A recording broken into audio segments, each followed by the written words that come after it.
Hey guys, I'm Alex Hine, author of the book Master the Day. Now, in regard to losing belly fat, the very first thing is to understand where your baseline is. So for example, when I say baseline, I mean male versus female. Your age, your historical weight, and your historical body fat, even your body type. For example, you may have been a leaner person genetically. You may have been an overweight person slightly genetically. Those are going to affect certain things. For example, there is some research suggesting that different people have different amounts of carb tolerance.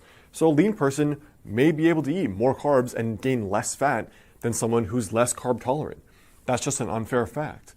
The other thing is your age and your gender. Obviously, your 22-year-old body is going to be different from your 52-year-old body. There are many women I know that they're doing fine in their 20s, 30s, and 40s, and then they hit menopause, suddenly gain weight despite eating right and working out. And plenty of men that reach out to me in their mid to late 30s, as soon as they get really sedentary, maybe their sleep is getting messed up from having kids, they're pounding back 3 cups of coffee a day, or they're having a drink every night, and they're noticing the belly fat creep up. What also matters is your body type to begin with. For example, some people, they have a lot of fat accumulation from their waist down. This is kind of that stereotypical pear-shaped body. Now for other people though, they're pretty lean. So the very first thing here for losing belly fat is to understand where your baseline is. Are you naturally leaner? Are you naturally slightly more overweight? What gender are you and what age are you? Because these are all going to be factors that come into play.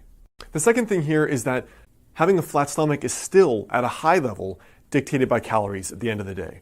For example, look at me as an extreme example in my late teens. I was doing no ab exercises and I was doing no exercise whatsoever besides playing video games all day. But because I ate a healthy diet where I was raised, and then when I went to college, I still ate healthy and cooked, I had a really clear six-pack. Now, I wasn't fit at all. I was severely underweight. That was just genetically how I was. But what I'm trying to say is with no exercise, no planks, no ab exercises whatsoever, I still had abs, which should go to suggest that it's actually more about your body fat levels instead of doing exercises in order to get abs, all right? That's actually very important.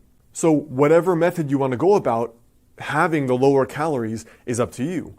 2 of the things I recommend that are easy are intermittent fasting.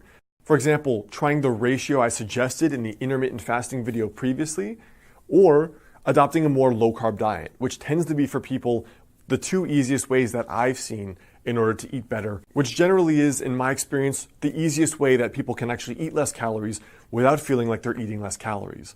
The third thing here is to add 30 grams of protein to each meal. I've had clients do this that are both vegan and vegetarian, as well as carnivores that eat meat.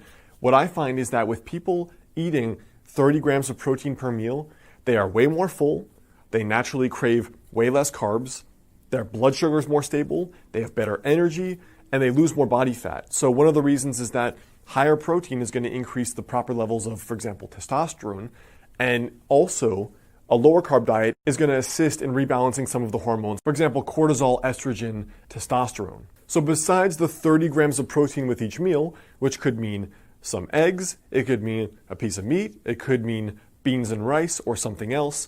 Besides that in particular, the strictest version of losing belly fat without any exercise whatsoever would be basically a strict specific carbohydrate diet or a strict paleo, which would be basically just meat, plants, and fats.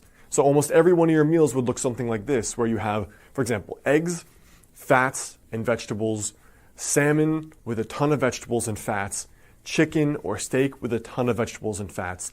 And that's been, in my experience, the most cutting end of a diet, where that's difficult for most people, but it's also the most effective in terms of losing body fat, staying full, and still being pretty healthy at the end of the day, because you're still getting protein, fats, and you're getting some carbs via the vegetables. So I hope that helps. As far as the primer goes on losing belly fat without exercise, now at the end of the day though, it's going to depend on you.